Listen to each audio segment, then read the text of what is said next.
Are you struggling with how to create a tech pack for your fashion line and have no idea what exactly to include? I'm going to walk you through the process and share with you everything you need to have in your tech pack to avoid costly production mistakes. Hi, I'm Nicole. I'm the founder of Startup Fashion, and we help brilliant fashion business owners design lives they love by building businesses that succeed.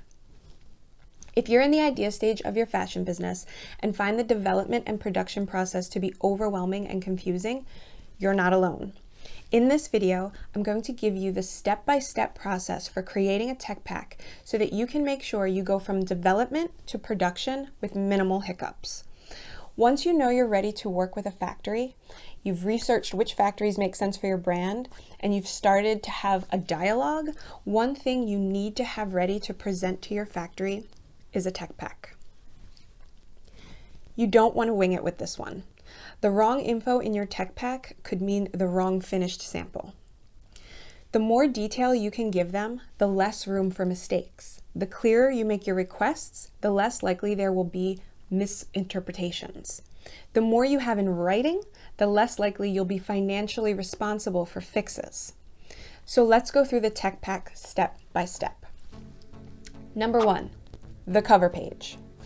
The cover page houses the basic front and back view of the style.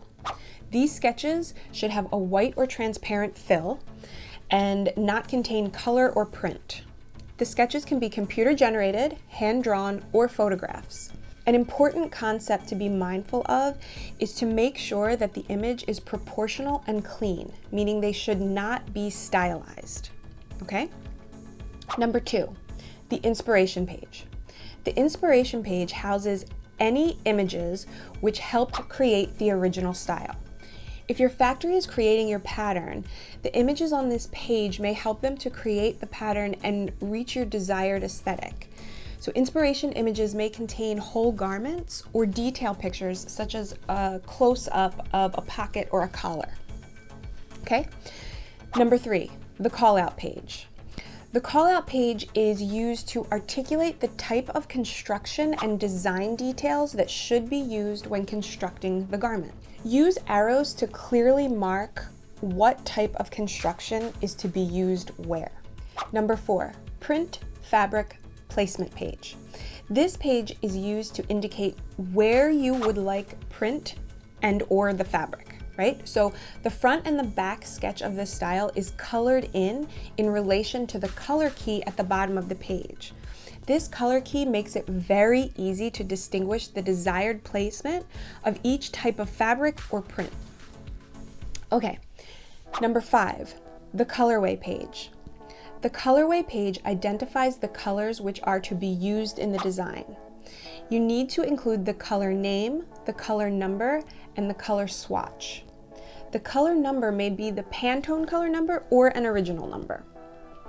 This page also will hold print colorways if the design is not going to be just one solid color. Okay?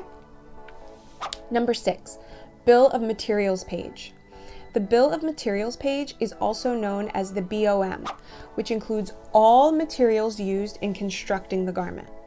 There are 4 main sections to have on this page: fabrics, trims, labels, and packaging. In each section, there are 5 types of information you need to cover.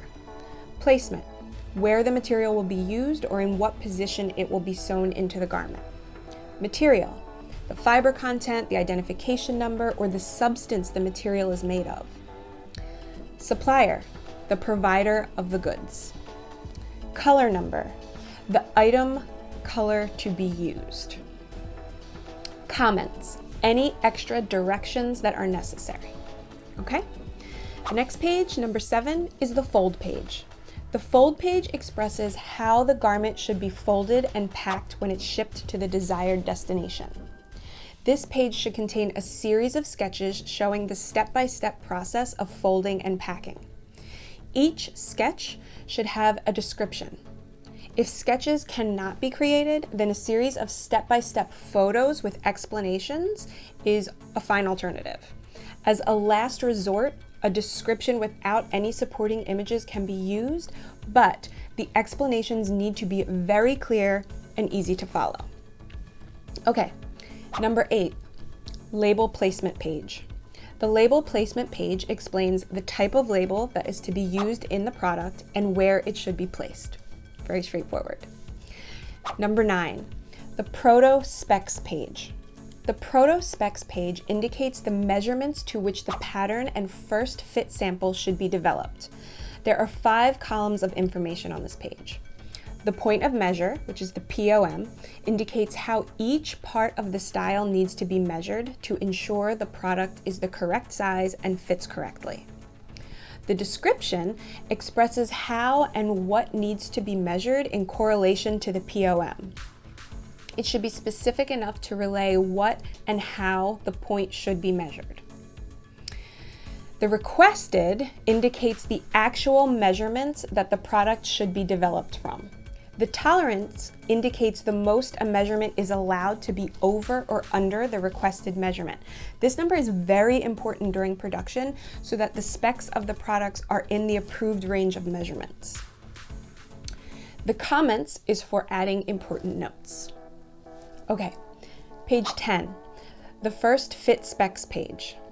The first fit specs page holds all spec information about the first fit sample of development.